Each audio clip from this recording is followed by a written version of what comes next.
Hi, I'm Kathleen. I'm Phyllis. I'm Joe. And you're watching Word of Mouth. It got real cold, just like it be winter. And it seemed like Death himself reached out and touched me on the shoulder. He touched me like I touch you now. I got cold as ice. Death standing there grinning at me. Troy, why don't you hush that talk? I said, what you want, Mr. Death? You be wanting me? You don't sit your arm in to be getting me? I looked him dead in the eye. I wasn't fearing nothing. I was ready to tangle, just like I'm ready to tangle now. Bible says be ever vigilant. That's why I don't get so drunk. I got to keep watch. We saw Fences, which is a drama by August Wilson, and it stars Denzel Washington. Play takes place in Pittsburgh, 1957, and it's a play that centers around, a family of working class people. It's the story of Troy Maxson, who is a trash collector in Pittsburgh. He was formerly a ball player in the Negro Leagues and had a great deal of success, but he was too old to translate into the major leagues, and in 1957, also being black, he didn't have a shot at the majors at that time. So now he's in Pittsburgh, he has 2 sons, and he's a trash collector trying to do the best that he can. Rose, she knows his past, and she's a strong woman. She's really the glue that holds the family together. But she also recognizes that she sacrifices some of the wants and needs throughout her life for her husband and her family. Well, Troy has another son from another previous marriage. That's a grown adult son. He has his son with Viola Davis, who is an aspiring football athlete in his high school. Corey has a chance to get a scholarship, a football scholarship to college.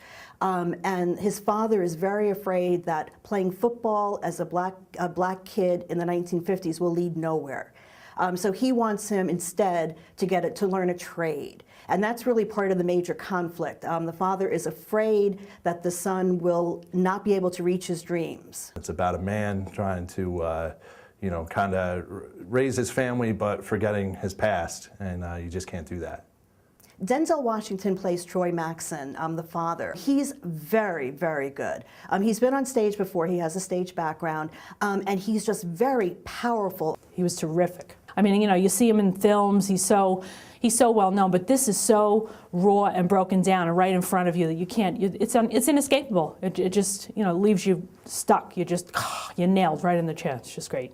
You're just drawn to every movement and everything that he does. He's phenomenal. I mean, you couldn't find a better actor for the role. It's an easy role to kind of vilify because he seems to be so domineering, but Denzel gives you the opportunity to see that he's just trying to be a responsible father. Rose is played by Viola Davis. She's really the star for me. She plays Rose with an inner strength that is just formidable. She is really the glue that holds the whole family together, and the family knows it.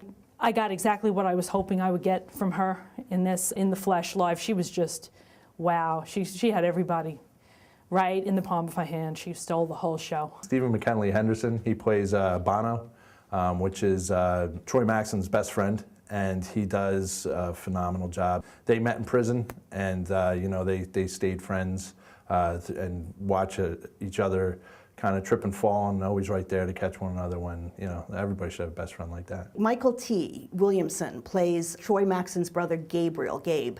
And he was injured in World War II, so he's mentally challenged. And he brings kind of another voice to the family that is a little bit more spiritual, a little more mystical, and it adds another dimension to it.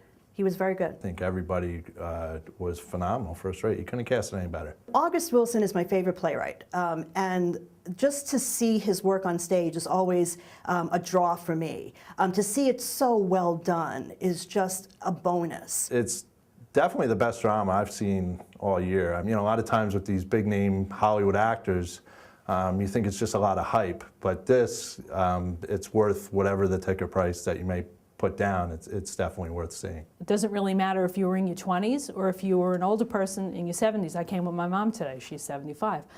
I mean, everything resonated because it's a life love and death story, you know, and it's life, and it was perfect. You're in the backyard and you're right there with them. And even in the audience, you could hear gasps as things happen, and you're just really with them, which is amazing, particularly for a revival. I would definitely recommend the show to anybody and everybody that would listen to me. It's a phenomenal show. I think you're going to have a hard time finding bad reviews on the show because it's basically great actors at the top of the game, and the script couldn't be better. I will recommend this to anybody. This is a good show for men. If your husband or your brother or your son is not really a theater goer or not a drama goer, this might be the one to take them to. I will be talking about this until they put me in the box. It's terrific. Very, very good. I'm trying the best I can to explain it to you. It's not easy to admit that I've been standing in the same place for 18 years. Well, I've been standing with you. I've been right here with you, Troy. I got a life too. I gave 18 years of my life to stand in the same spot as you.